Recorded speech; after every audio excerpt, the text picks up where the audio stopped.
know it's about Carrie. So, hey, and we're live. We are live. Hi, everyone. I want to do a little bit of a shout out first to the first person that was in here, Mahasha. Yo, you rock, dude. You were the first one in here. Hi, Jack. I just wanted to do, there you see Mahasha. And I just wanted to introduce to you real quickly the people that we have on tonight, starting with Duncan. He's the owner or director of Agency Spike. Bit of both, yeah. Hello. Yeah. And he loves the smell of petrol. If he was a potato, he would be lightly boiled. And he likes to set websites on fire. But if you want to know why he does that, then you have to watch another webinar of Semrush where he explains everything about that. Then we have Purna. And I got to check your title because I got so confused. You're the Senior Content Solutions Evangelist at LinkedIn. What the freak is that? Impressive. I hope so. But so I sit essentially on the content solutions consulting team, which is a sort of consultancy that sits within LinkedIn. And we work with brands of all shapes and sizes on how they can grow their business through content. Aha. So what kind of deliverables do you do then? Or what do you consult them on? Like ads or? It's actually both. It's ads, but it's also organic content. Is that how can you connect with your audiences? You know, especially in the B2B world, everyone is so like, here's my ebook, here's my white paper. It's like, how do you stand out? How do you connect with your audience? How do you drive value for them and yourself? And so it's things like, how do you think about content at every step of the funnel? How do you create both an organic and a paid holistic presence on social media and beyond? How do you build your executive presence on companies like LinkedIn? Or something that Carrie at Rise at 7 does so well is how do you do your talent branding? Like how can you make your company stand out as the place that people want to work at? So any of the common questions customers have, like that's where we swoop in, we come in, we do workshops, presentations. And I mean, I love it personally. It's like the job that is like my dream job. So I pinch myself every day, like, wait, you're paying me to do this? Like, yeah. So now I see your enthusiasm. I understand why you're called the evangelist, because, you know, you love what you do. And speaking of questions, everybody has questions for either one of us. Then put them in a chat and we'll try to answer them now or later. Also, Purna, I know that you're ready to kill zombies because you told me. And if you were a potato, you said that you wanted to be fermented and turned into vodka. Is that because everyone loves vodka? Nice. Yeah, I know. All right, cool. And then last but not least, we go to Carrie Rose. I don't even need to explain who you are because everybody knows who you are. You put dildos and Easter eggs, I think. Oh, I thought you. Yeah, that was one of them. We can go into that later. Vodka, says Anton. Oh, Anton is probably a serious vodka drinker. And what was the other thing you said? You love the smell of toast, which is really nice. I love it too. I am trying to be low carb, so I'm trying to avoid that. And you hate everything that comes out of the mouth of Taylor Swift, which is me as well. Yes, South Wales. Weren't you Welsh, Purna? I studied in Cardiff, so yes, that's where I am. So yeah, I love the whole South Wales connection. Can you say something in the language? SEO, search engine optimization. I don't know. No. I don't speak very much Welsh. All I know is like, well, Nunita Nagaba, which is like, oh, and so it is, or something like that, or like Cymru, which is like welcome. No, I don't know. Croeso, which is welcome. So yeah, I have forgotten. It's been a long time since I lived in America. So. If you guys want to teach her or us some cool Welsh words, just put it in the chat as well. People are coming in, so let's get of this. Carrie, I think the floor is yours. You're going to tell us all your SEO juicy secrets. Of course. Let me do my thing and share my screen. So for anybody that doesn't know me, essentially I worked in SEO for about 8 years. Link building was always my thing, and now it's kind of part of it is expanded into digital PR. So I'm going to be talking about actually a 500 plus link case today. I ended up changing it and I'll explain why. Share my screen. Hide your porn. I always tell my team members to do that. So, can we see? Yes. Woohoo!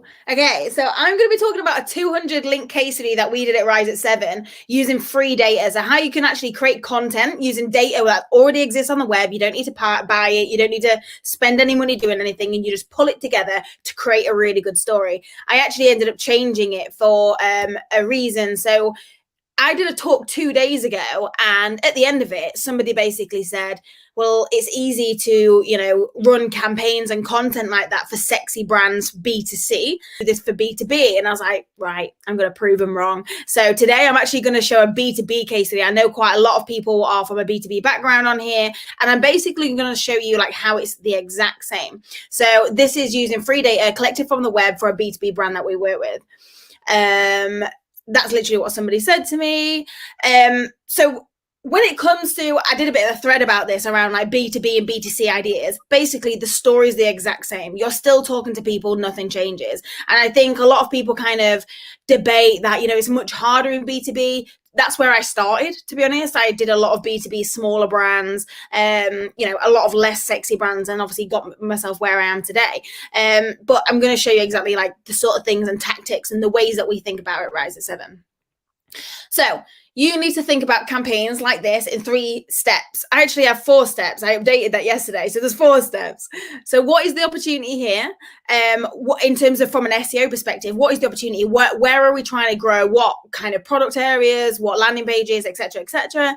What publications don't we have links from? That's step number 2. What do those publications talk about regularly? So what is it that they talk about to get us the links? And then how do we create on-site content to land links and not just coverage? So if we think about these 4 steps, and I'm going to go through every single one of them so I can help you guys. So step 1, opportunity analysis. Opportunity analysis is basically identifying what areas of the site would benefit from improvements in rankings and showing what that improvement could be worth in traffic, conversions, and revenue. So I've got an example of what I mean by that. Reason why we would show up an opportunity analysis at the beginning of every campaign is because eventually a client will ask why we're doing what we're doing or what we expect the impact to be. I think more and more SEOs, digital PRs, even traditional PRs, creatives, advertising, there's more pressure now to prove the return on investment when it comes to things like this. So if we start there, what's the opportunity? And then when we're doing our review, we go back to that. I'll explain it all now. So this is one of them. So Missguided, we worked with them for a year. So if anybody doesn't know Missguided, they're essentially a fast fashion retailer in the UK, US. I think they're globally, to be fair. And essentially, this is a bit of a small case study real quick around how we really needed to improve their lingerie section of their website. So at the time that they come to us, they ranked 6th position. So this isn't like kind of page 4 or 5 or anything like that. They was on page 1, but like the bottom page. And they knew that they wanted to rank higher. I think it was ahead of Valentine's. Like Valentine's was their key period. How do we get higher positions in time for that? So if you look into lingerie as an example, it got on average 201,000 searches per month. So we knew this is a competitive term. And then we looked into competitors. So not competitors, sorry. We looked into like the different sections of the website. So lingerie, beach cover-ups, crop tops, heels, jumpsuits. This just shows an example. So these are made up figures, by the way, but it shows you how we break it down from here's the core term, where do we rank? What's the current traffic, conversion rate? And then we can obviously forecast then what that, if we was to get it to position 1 to 3, we know what that value is. So it is basically building a business case. And I saw actually a Twitter thread the other day around SEOs.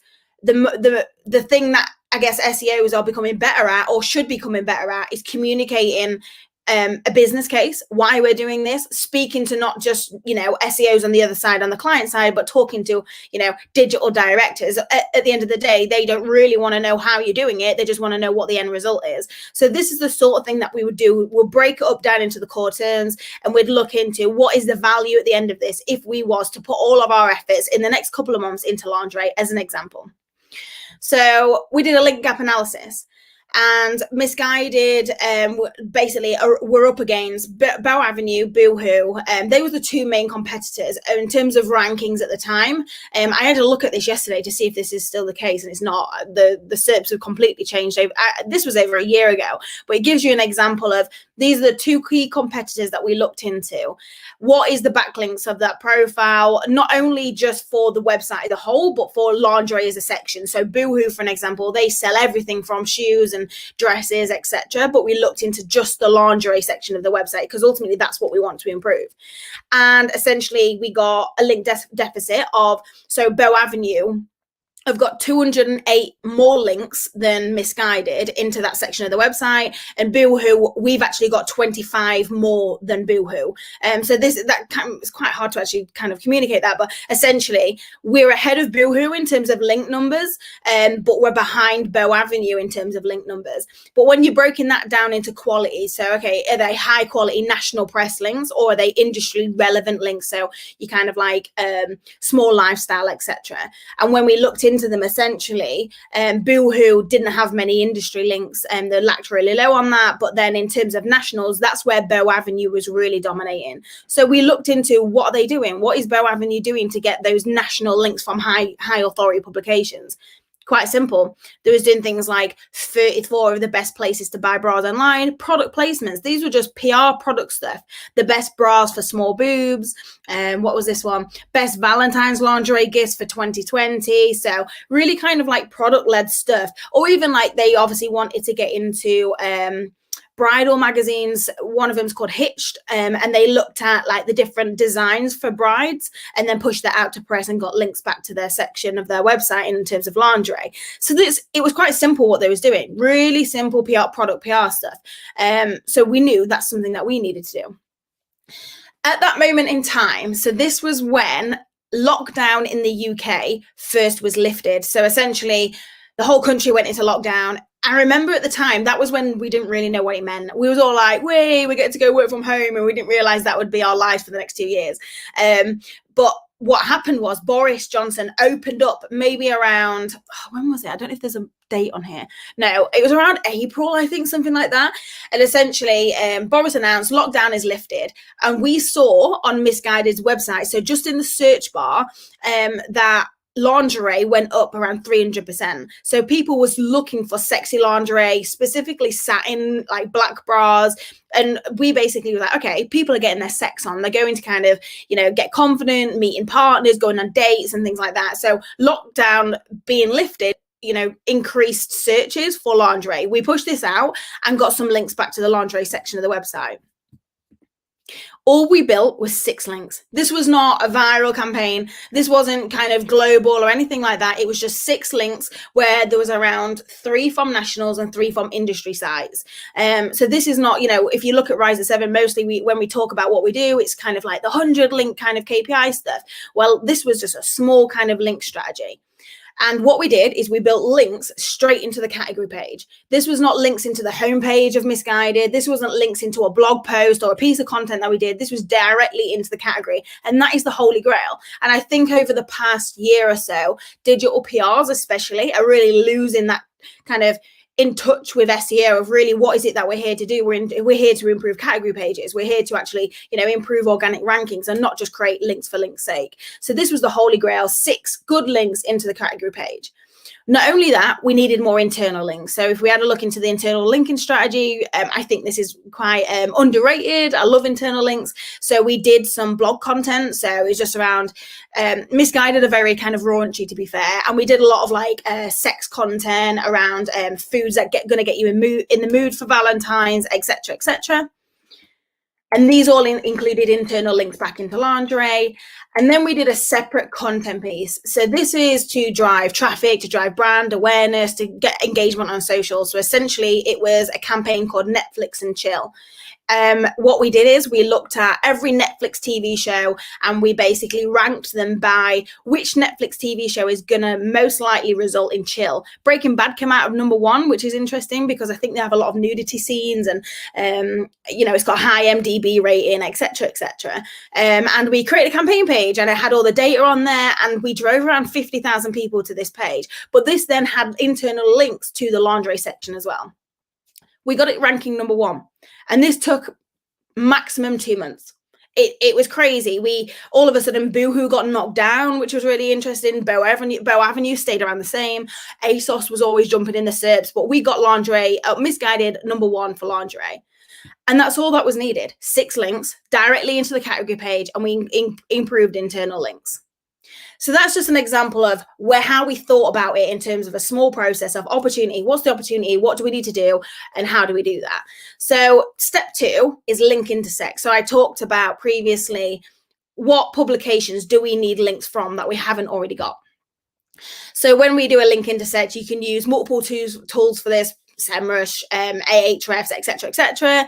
And you can look into the backlink profile of Bow Avenue or Pourmoire or Boohoo and basically find out which publications are linking to them and not to us. So for an example, Bow Avenue, they've got 27 links from the Sun, which is a DA of 89, and we only have 1. Or the Scottish Sun has 13, or it may be that Hitched. That clearly Bow Avenue are really trying to push the wedding and bridal angle because they've got 8 links back from Hitched to their website. So this is where you can see what links are they getting on a regular basis, but also what ones don't we have. So we create this just by pulling the backlink profile and just ranking them based on just the numbers. Really easy to do because then we know what publications should we be targeting. But then we need to know, okay, so I'll go back. Say if we really want some links from Cosmopolitan, because Bow Avenue have 7 links for Cosmopolitan and we only have 1. So what we could do is put that into BuzzSumo. So BuzzSumo, really good tool. It's not that expensive actually, but you can put it into the tool. So this is an example for Marie Claire. And you type in marieclaire.co.uk, look in the past year and actually look at what is it that Marie Claire talk about. Mostly, actually, you can see that Marie Claire mostly talk about the royal family. And I filtered all of the stories in the last year by engagement. So if I know, okay, well, if I'm going to pitch a story to Marie Claire, their KPI is engagement, traffic, social shares and things like that. That's what a journalist KPI is at these top publications. So if I can work out how they're going to get the most social shares, I can just look at what sort of topics they cover. And the royal family is one of them. So that just gives you ideas. You can obviously put every single publication in there from, if you want a link from, I don't know, TechCrunch, or if you want a link from Hitched or anything like that, you can just put it into BuzzSumo and work out what is it they're talking about and what sort of conversations get the most social shares for them. But you can also look at their trending section. So trending, I love the trending section because it looks at instant. So it's the last 24 hours, even up to the last hour by every single category. So if you look on the left-hand side, we have food, parenting, pets, news, sports, tech. You can actually create your own. So we work with a lot of beauty, for an example. We create our own beauty section. And essentially it pulls through every story that's trending in the last 24 hours around that topic. So this is like a sports one, I think, for an example.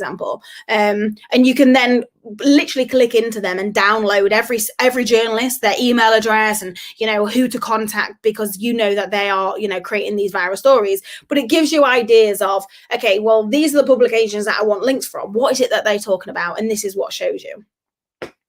And then step 3 is creating link-worthy assets online. I think a lot of people get this wrong in a sense of you can create a story, they push it out and they get mentioned maybe if they're lucky, but they don't necessarily get links back to the website. So you have to know what to create on the website that's going to get links naturally. And I've got loads of examples of that. So if you think about in these 4 things, it has to tick at least one of these. So something that either adds value to a journalist, positions you as an expert, acts as a resource because maybe it's got loads of data in there, or something that is engaging. And I'm going to go for examples. So this one, I know Bibi mentioned it before around, we basically put a sex toy inside of an Easter egg.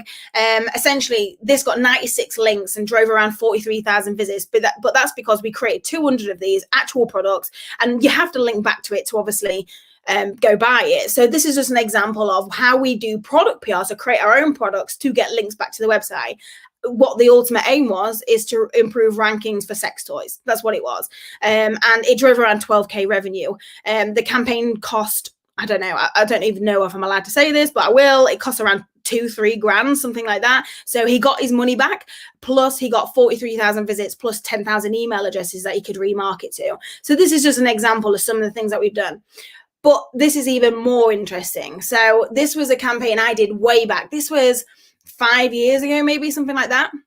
It was by Staveley Head. So Staveley Head basically are motor insurers. And we did a campaign where we pulled how much money does all of the top car retailers make every single second. So we dev'd this. We created like a page on their website where every second, as the timer went up, it showed how much money and profit that each of these retailers made every second. So you can see that actually Toyota made more money than Ferrari every second as the ticker went up.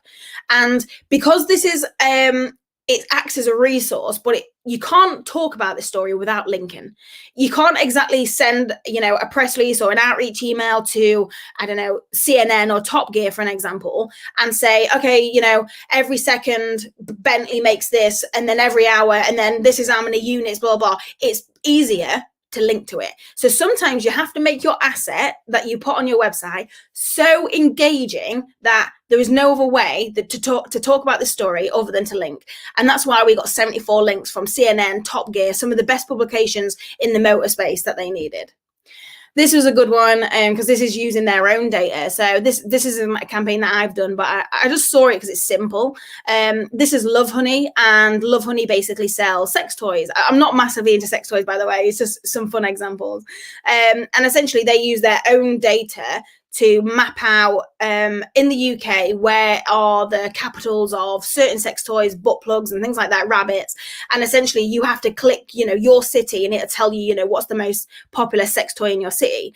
Because this is something that a user has to go on, like a calculator, and find something out about themselves, journalists link to it. Like, you couldn't, people talked about Blackpool being the capital of, I don't know, strap-ons or something like that. But actually to get the links, they said, go here if you're from Leeds and you want to find out, what is the capital, toy in your area. So that's just an example of something that is really engaging.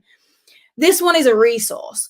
This is a campaign that we did 2 years ago, something like that, or a year ago. And essentially what it was remote working index. We pulled data from all around the web to basically rank every European city by its remote working friendliness. So we looked at, the cost of Uber Eats, the cost of a MacBook, the internet speed in that city or country, the cost of living. And we basically created like a table ranking of every single city of where is the best city in Europe to work for remote workers, and ended up being Bucharest. Because we had, this is not just Europe actually, because Vegas is on there. So this is worldwide. And we pushed this out to press, and we got 210 links from Forbes and Entrepreneur. But the reason that this did so well is because the world went into lockdown. People were remote working. It was the perfect timed content. And it was for a client called Broadband Deals. So Broadband Deals sell broadband. They sell Wi-Fi. And they obviously wanted to get in front of an audience and for what sort of content can we create? And this is one of them. So yeah, really, really simple stuff. But the reason that this got so many links is because, yes, you can talk about this study, Bucharest is the best city for remote working or whatever, or country for the, all these different kind of like headlines. However, it is a resource with, I think we had 75 cities on the ranking. So if you wanted to find out whether, I don't know, Barcelona is a good city for remote working, you could obviously go onto this. So this is a resource. And then this is the last one. So this is Under Lucky Stars. We basically visualize the world without light pollution. And, some cities have never seen the stars. So apparently there's only so many days in the last 10 years that people in New York have ever seen the stars. It's really like crazy stat. So we visualize what that would look like. And because it's an interactive asset, it got links. It got 84 links with 15K visits. But that's what I mean by creating on-site content, on-site interactive assets or resources that will get links more than just coverage. just think about it like this. If a journalist can cover a story without linking, completely start again. I always have that in the back of my mind. Can they cover this, the story, write about it without actually linking back because they don't need to? Yeah, okay, let's scrap it. We haven't got that bit right. We need to create content on site that people care about and want and have to click on. And here's the B2B case study. So hopefully I'll fly through this in terms of time, but this is a step-by-step process of how we did this for a B2B client, but also how we gathered the data, what sort of resources we used, and then how we created on-site assets. So this was the overall case study. We built 532 links back to the website. It was crazy. It was across 36 countries. And all it was a campaign, a blog post, literally a blog post with an infographic. And it drove like 30,000 social shares. But I'm going to go through what happened. So pCloud wanted high authority international links. So they are a global brand, and brand mentions in relevant tech and national publications. So their biggest thing was B2B tech publications. How do we get tech? I think what was their dream publication? They had a dream. I think TechRaw was one of them, or PC something. But that's the sort of links that they was looking for. We looked into different kind of topics. What is it that the tech industry are talking about? What is it that the B2B space are talking about? Data privacy was a huge conversation. And this is where I got BuzzSumo. So BuzzSumo basically said that over the last, I don't know when this is. So this is like the last 5 years, but data privacy as a conversation is massive right now. And they've produced around 54,000 articles across the world around data privacy. It also was one of the most shared and engaged with conversations as well on social media. So it got around 3.7 million engagements overall.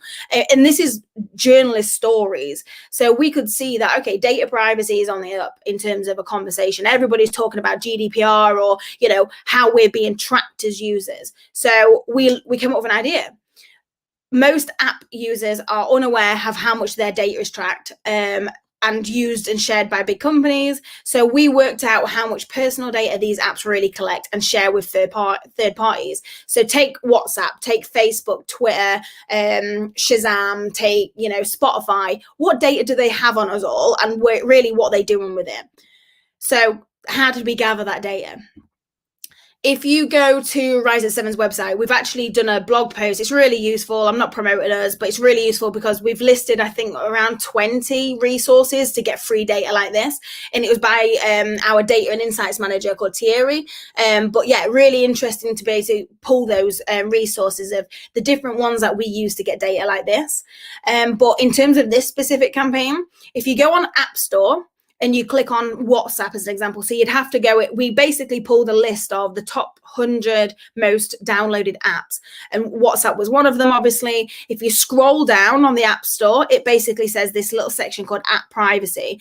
And here you can click into it and it lists what data they have on you. So WhatsApp, for an example, knows your location, it knows your contacts, it knows your financial information, etc., and your usage. So we knew, okay, well, if we could do that for WhatsApp, we could do that for the rest of the 100 apps. And so we did.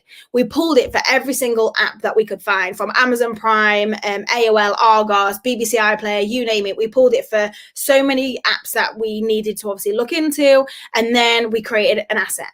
So this kind of like infographic on the right-hand side is what we designed up. So we basically listed the top 50 apps and what data do they have on us, and we basically just like visualized it out. So Instagram, for an example, collects 79% of your personal data.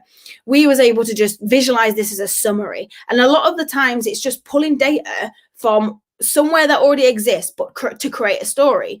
We wrote a blog post that had internal links around online privacy, around data, etc., and that's all we needed to create to push out to press. So how did we do that? How did we push out to press? Mostly, I actually saw a question on the a document earlier of like, how do we push to press? We mostly sent emails. So a lot of kind of people say, do I need to ring these publications? Do I need to kind of sell stories in that way? Absolutely not. I can't remember the last time I ever did anything like that. I nearly 100% or 99% do it by email. And essentially, this was our strategy. We had 3 angles. So it might be a stat. So 52% of apps share your data with third parties. It might be the safest app to use or the worst apps in each sector.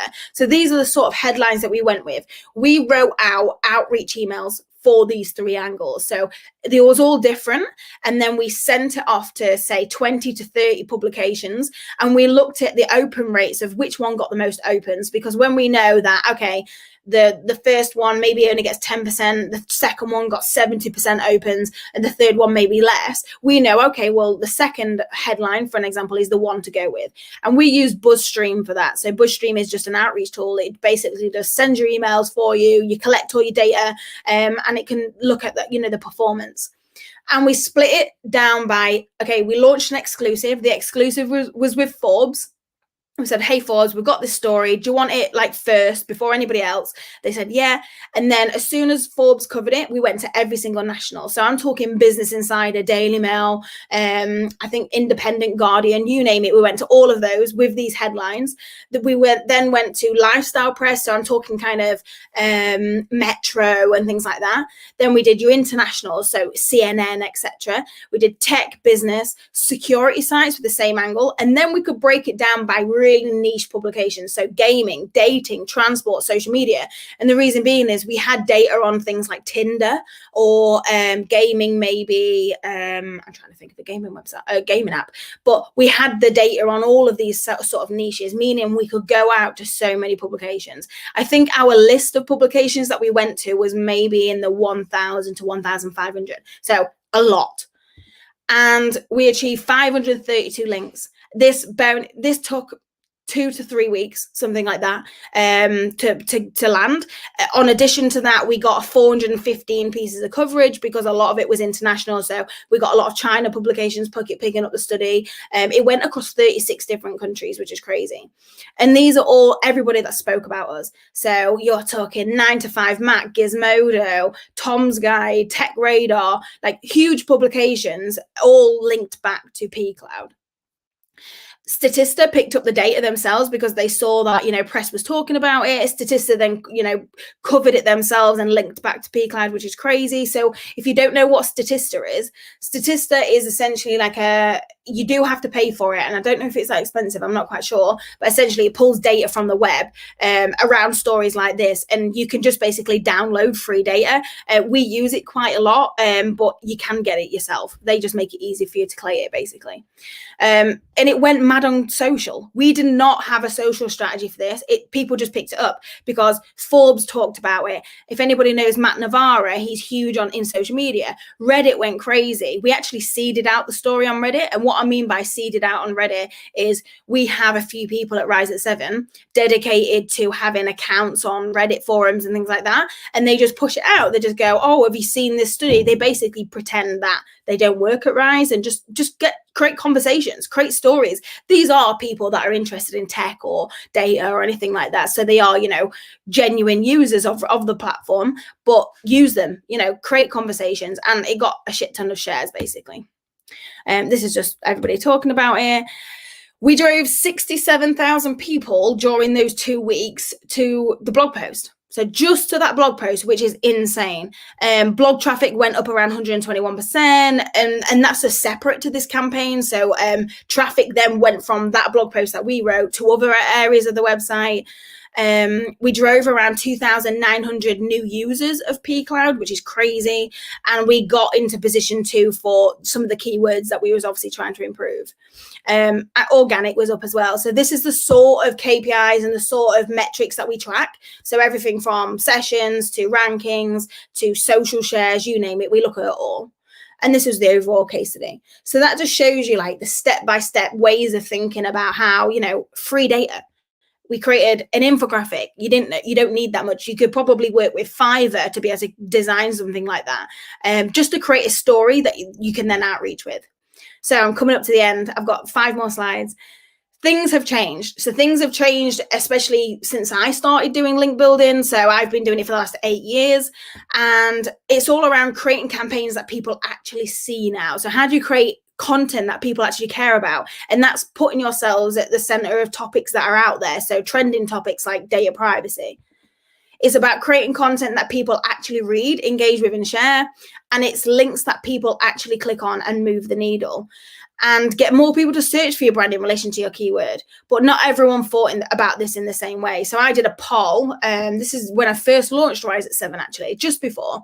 And I just said, does it matter to you whether the links that you build or your agency builds or anything like that actually get clicked on, so drives traffic to your website? Because I basically, a bit of a story, I once got told by a client they wanted a link on Forbes.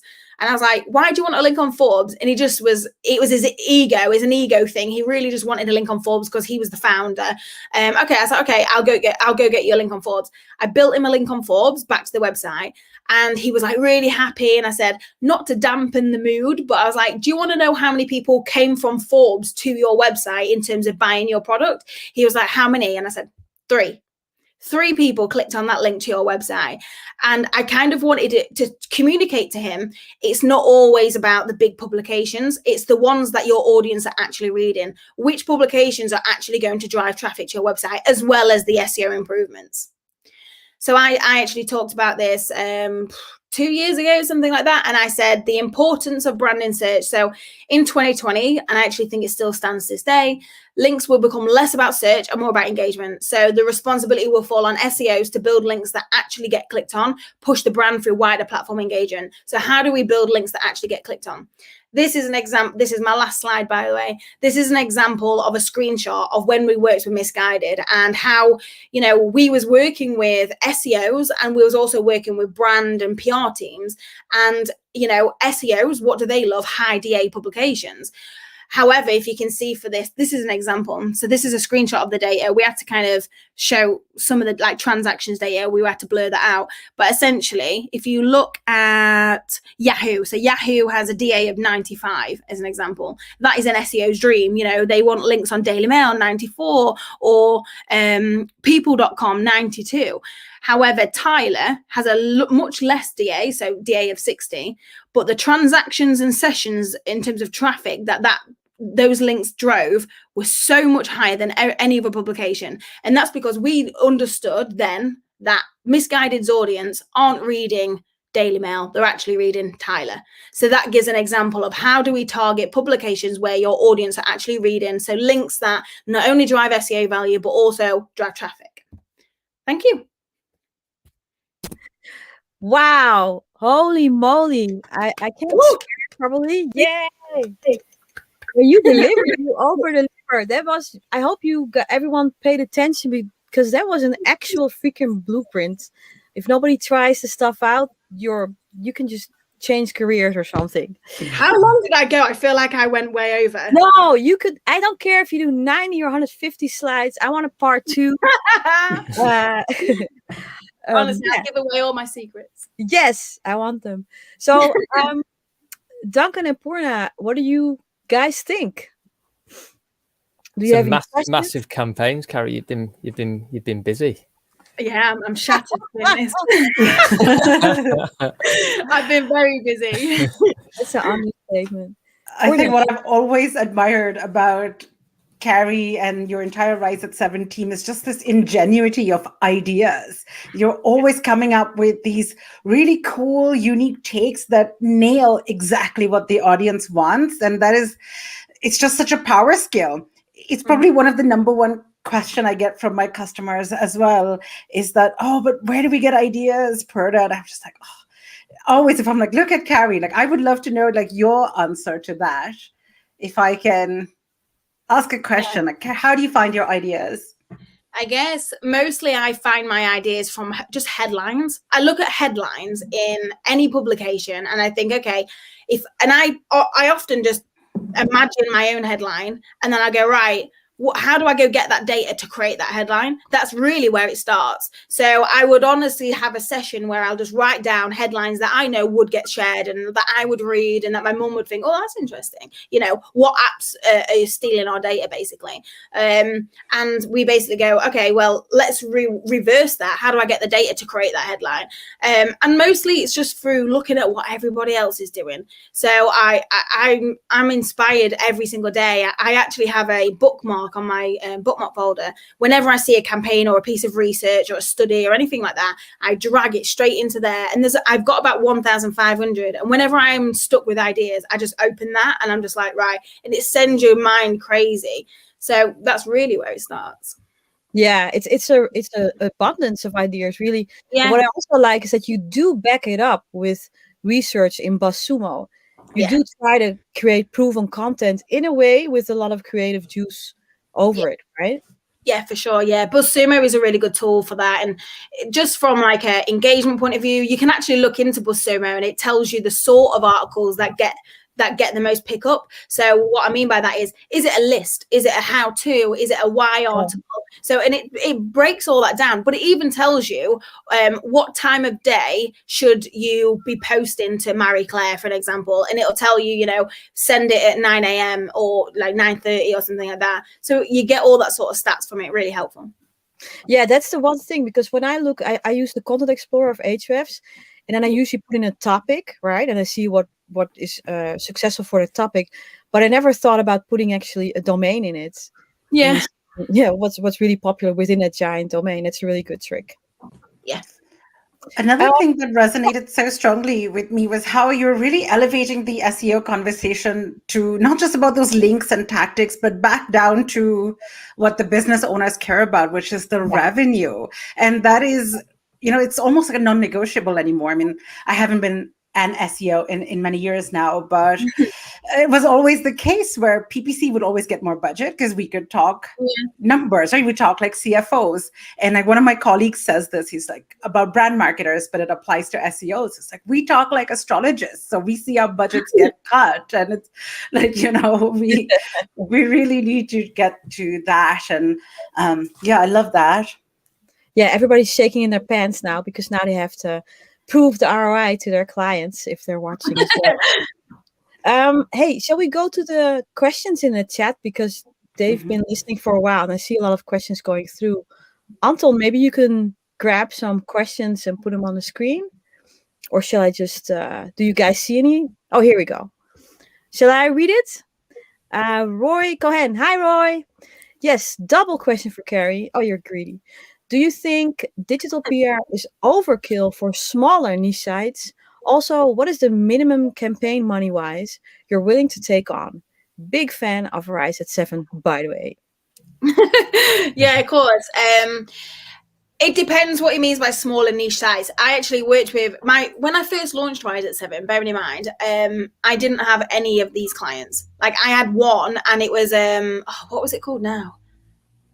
It was basically like a health and safety training website, so nothing sexy. And really small website, really small brand. We built around 45 links to them, and you want like the improvements that had was huge. So yeah, I think I don't think you need it at the scale that we do as such. I think it becomes a lot more competitive as the brand gets bigger, basically, because it's all about driving brand as well as just SEO. But yeah, I think like links overall, and you know, using the digital PR tactic, do a project. Like that's what I would do if you're a smaller site. Minimum campaign money. Ooh, that's a hard question to ask us. £1 million? No, I'm joking. We basically work on average around anywhere between up $5,000 a minimum, all the way up to 100 grand. So it all depends. But like that, like Ricky Easter egg thing, that I'm not gonna lie, it cost me, it was like 2-3 grand, and that was when I was just doing a friend a favor, basically. All right. Yeah, that's not too bad. Duncan, what do you guys usually have as a campaign budget? Campaign budget, yeah, double what Carrie said. It's a different contest now. Yeah, exactly. Yeah, no, but I mean, yeah, kind of similar. but I think there's like some really interesting things in terms of like indirect deliverables in that deck, and I think that that's something that's kind of important. You know, like when you talk about like the webinar that we did, Bibi, in terms of like links that actually have like high amounts of equity, is that tons and tons of links that get built every day, every week, every month don't have that amount of traction. And so it's kind of like all of the associated outputs that links can bring and placements can bring. I think it's really important for a business that you're working with, or if you're a client-side marketer, to have a really good grip on, you know, the overall benefit of PR outreach, and ideally have a good product, because I think that the pressure that PR teams and outreach teams are put under with crap products, and it's like the old adage, you know, there's no such thing as a boring product, there's only boring marketers, is that, you know, that relationship that happens between a client and an outsourced agency, it's kind of like you know, you go and sort it out. And again, I've been guilty of that in the past as a client side, and also internally sort of say, right, can you just get some amazing links for this, you know, this business that's not really unique or not really pushing themselves in terms of point of differentiation. So now we sort of have gone full circle and take a big step back and sort of say, from a marketing perspective, you know, why are you good? Because then that means that when you're doing outreach and PR, that it takes a lot of pressure off. It means that each call, each email, each follow-up has more chance of converting.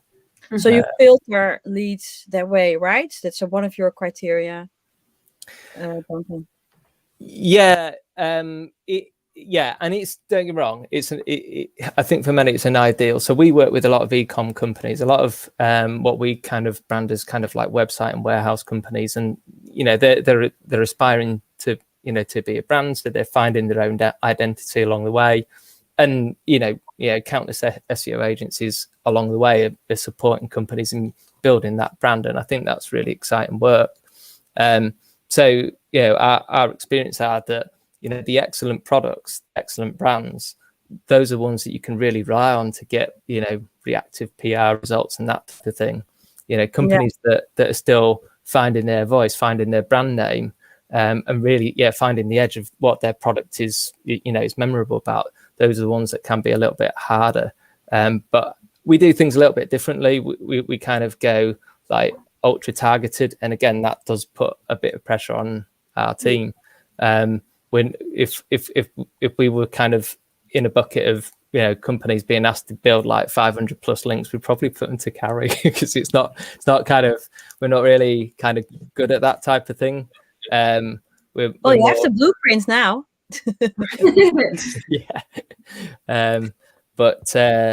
It's fascinating stuff how different companies go at it different ways.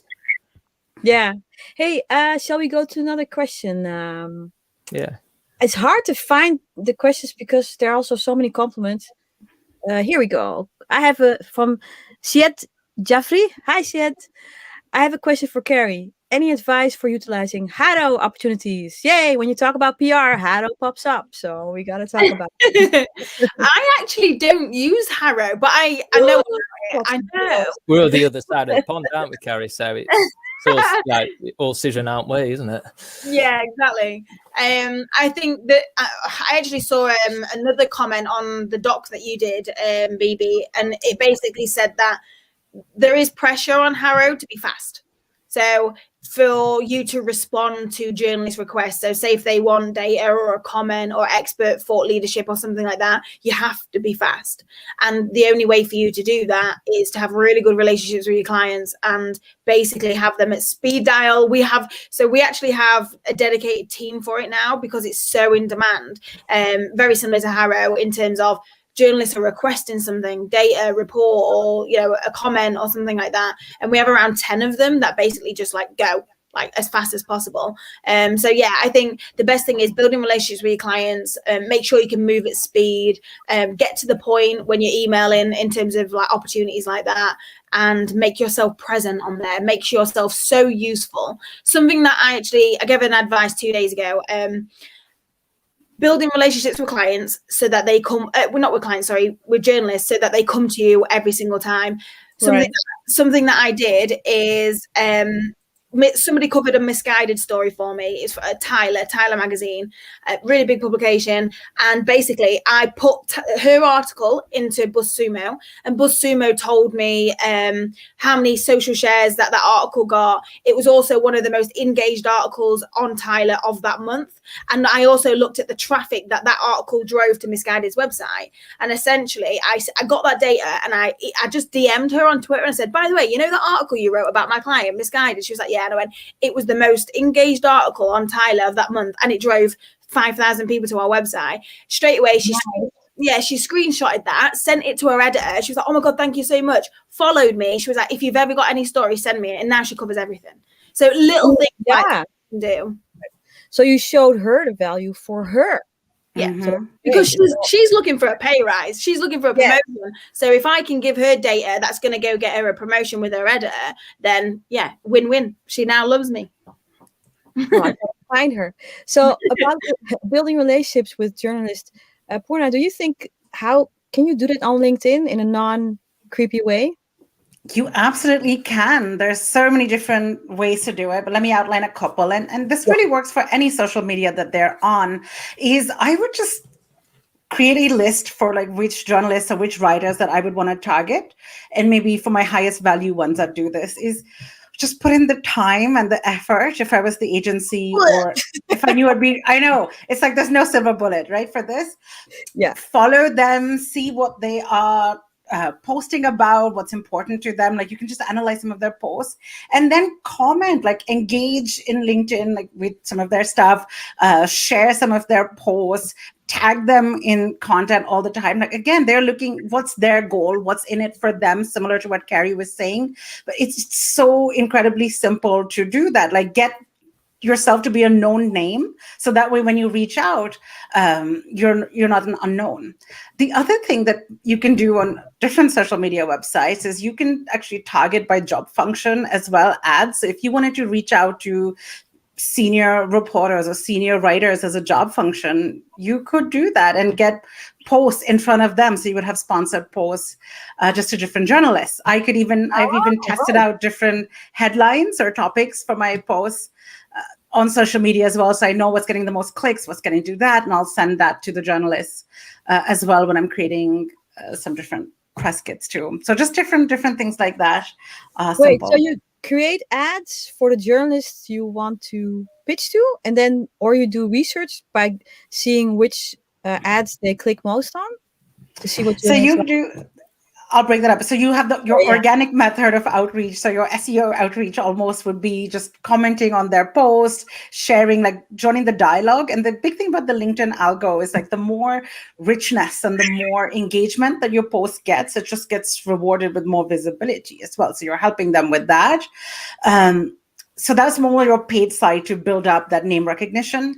But the paid side is when you can just have promoted posts to certain job titles or job functions itself. So that way, if you wanted to just blast out and reach certain reporters in certain types of publications in certain regions, you could also have that kind of a paid campaign. And then if you were looking just to test like what type of content is more sticky, then just throw it on, like on Reddit, see what gets more likes, on LinkedIn, what gets more comments and engagement. And that way you can tailor some of your like headlines, almost like what Carrie said when she looked at those open rates, is you can also look at like engagement on social media based on different angles of a story that you can come across too. So that's really, really helpful.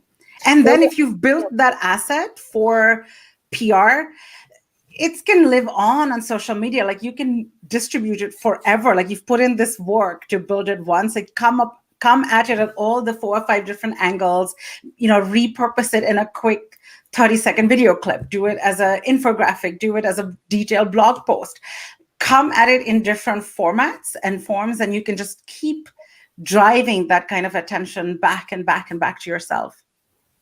I think it's really cool because a lot of people don't want to do PR because they say, oh, I have to come up with this creative stunt it will cost 10K, and then I do it and it goes viral and then it's done. But you're saying just repurpose it every time, again and again. Is that something that you also do, Carrie? That you Every think? time, yeah. Yeah. Yeah, so I was going to include another case study. Maybe I'll tweet it out or something like that. But Yes. essentially, we did a study around a year ago, and it got 20, 30 links, which is really good. And essentially, we repurposed it every quarter, and it's now on about 300 links. So yeah, we always go back to existing content on the website. What can we get links to naturally? Because I think as PRs, they are kind of quite bad at just doing big push and yay, we've got a load of links, and then not actually then, okay, what's next? Google wants consistency, so that's the best way to do it. Awesome. And you, Duncan, do you have to add anything to that? Yeah, I guess it's down to kind of evergreenness of content, really. So yeah, we'll certainly have things that we could come back to and repurpose sort of 2 to 3 times a year. Yeah, I mean, it's certainly something that's kind of worth kind of going back to kind of like older blog posts and ones that have kind of been like flown up the rankings and got loads of traffic, loads of links. And and what we tend to find as well is that you'll get something like that and you go back to tools like SEMrush and Ahrefs, and along the way you've earned links as well. So then it kind of comes back to kind of whole thing of like a company having like a really good product or service, is that they should really whole kind of like, again, client side kind of rapport with an agency, have like a good steer on content strategy. And an opinion on what they will want to write about or blog about or not, and so we find that when they're really vocal about the types of things that they want to stand for and have used as kind of linchpins for outreach, those are the ones that also earn links along the way because they start to rank in their own right and all that sort of good stuff. Cool. It's 5. We have 5 minutes. And we have more questions. So we do a couple of more questions. I see Thomas Danielson. He had like 10 questions for you, Carrie, in the doc. But maybe Anton, you could grab a couple of more. Shall we do 3 more questions? Great, thank you. And I love Anton's quotes. Sometimes he comments on things we say. It's really you'll see it later in the recording. James Trotter. Hi, James. He asks, any tips for speeding up the content creation process for the creative pieces? Shall we start with Carrie? That's a tough question. I guess making it simple as possible. I've been quite bad in the past for putting a lot of energy into being creative rather than it just being useful. So I've invested a lot into development and design and things like that, and sometimes it doesn't need it. And I think if you make it as simple as possible, such as that P-Cloud one I showed, it was just a blog post which like one of our interns wrote the content, and we then got our designers to do an infographic that literally took 2 days max, and then we was building links. So yeah, I think if you just simplify it by not really having to think too creative, don't use too much design, don't develop or anything like that. I'm not saying you don't want to, because sometimes it makes it better. Like I've done big development assets and got thousands of links. So, but if you're really just thinking quick, keep it simple. Yeah, just get it out. Another question. We got 2 more. Let me see. Thomas says, Carrie, I'm curious about your journey from your start as a link builder to where you are now. That's the question. To where you are now with a rapid growing digital PR agency. The whole journey, Jesus. I know, yeah. Thomas, if you feel like I can have a chat with you on LinkedIn or Twitter, and also... yeah, so I think it'll be best to like talk about that because I've got loads of stories to share with you. Happy to. Oh, dude, Thomas is so happy now. He's gonna die. Let's do another one. Anton, grab it. Dump it on the screen. Jesus, this is a long one too. Juanita White. Hi, Juanita. Oh, a lady. We didn't have a lady. Well, I'm assuming things. So anyway, question. Do you think campaigns that have tangible products do better in terms of results than data-led campaigns? And how do you go about creating the new products if they're not existing already? Carrie. So statistically, actually, data campaigns do better. That's in terms of if I looked at every campaign that Rise at 7 has done in the last 2 years, data campaigns always do better. In terms of creating in terms of products, though, in terms of if you want to drive revenue, so like the Easter egg, for an example, that drove sales. We did a jumper for a dog, for an example, for Misguided, that drove sales. In terms of creating the products, so it all depends. There's so many ways, but you just look on Fiverr. Like we basically had sex toys and we just needed to wrap it in chocolate, and we paid £2 for a chocolatier to wrap 200 eggs per egg. It was £2 per egg. So it weren't even expensive. And yeah, we created this glorious Easter egg that we pushed out to press. So yeah, I think you just got to be creative with using things like Fiverr and stuff like that, of like people who can help you create stuff like that. Yeah, I have a quick question. When you want to do a campaign, how long do you have to prepare it? Is it months, or are you turning around real quickly, or? Yeah, so anything like the examples that I've shown today, we probably take around 6 weeks, and that's from start. So what's the opportunity all the way down to building links. So it takes around 6 weeks to 8 weeks max. So yeah, that's on average. That's not too bad.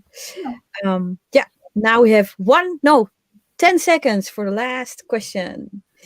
Squeeze one in. Yes, squeeze it in. Oh God. Delete that. Oh, James Trotter again. Hi James. Is BuzzSumo your go-to tool for helping you identify trending topics, or do you use exploding topics? Or anything else? What's exploding? Love exploding topics. It's free as well. So BuzzSumo, you do have to pay, but exploding topics is free, and that's really good. Highly recommend it. I actually use it most weeks. What else do I use? Google Trends is an easy one. We've actually ended up building our own tool, just because I needed trends from not just search, but I wanted trends from like TikTok and stuff like that as well. So I've built a tool that helps me, but it basically pulls in from BuzzSumo, trending topic, Google Trends, and exploding topics. So yeah, they're my go-tos really. Cool. Are you going to sell that tool, or just going to keep it for yourself? I was thinking about making it public and free. Yes. Nice. Yeah. Yes. When? I need to hire a developer though. Because we've got it built, but I need it to look nice. I need it to be, publicly facing kind of thing. Because at the minute it's very kind of behind the scenes. So yeah, like that's my goal one day. Yeah. Okay, so if anybody knows developers, please send it to Carrie, because it's cool. Yes. Duncan, how do you prove content? Last thing, because I was interested in that. So she uses BuzzSumo and exploding topics. What do you use? Well, there was one actually when you were chatting, and Carrie, Pinterest trends is quite like Pinterest trends. That's quite nice. But got to give a shout for Ram Fishkin's Spark Toro. We're all over that at the moment. Yeah, it's just like the whole kind of like audience approach. It's kind of like dovetails like content strategy, SEO strategy, PR, just really progressive. I really like what those guys have done. Yeah, I forgot about that one. I use that one too. Okay, I hope they will be in the show notes. And Purna, do you have any secret tool that you use for anything building? Yes. So in addition to all the ones that they mentioned, like LinkedIn Trends is also great, but I go and look at, for any industry or vertical, I'll go look at industry conferences and industry publications, and I'll just see what are the topics that come up all the time, because they're trying to sell tickets, they're trying to make money. And so they've done some of that work. And so if I try to pick some of those topics and find unique, fresh angles to approach them, that's been a pretty big success for me in the past. Nice. That's a lot of good tips. Well, it was raining with love, and Anton pulled all those comments on the screen. But let's all just, say a big thank you to Carrie and the other guests in the chat. If you have any questions that didn't get answered, get mad on Twitter and tag us all. Try to answer. She has asked, what will be the name of your tool? That will be the absolute last question. It's called Early Risers because it tells you every trending topic at 7 a.m. Very on brand, rise at 7. Yeah, it's called Early Risers. Love Awesome. it. I'm going to check if earlyrisers.com is already taken. Okay, thank you so much. This was great. Have a really nice evening and see you around. And thank you, Anton, for the good care. Yes. Thank you all for being here. Bye. Thanks, everyone. Bye-bye.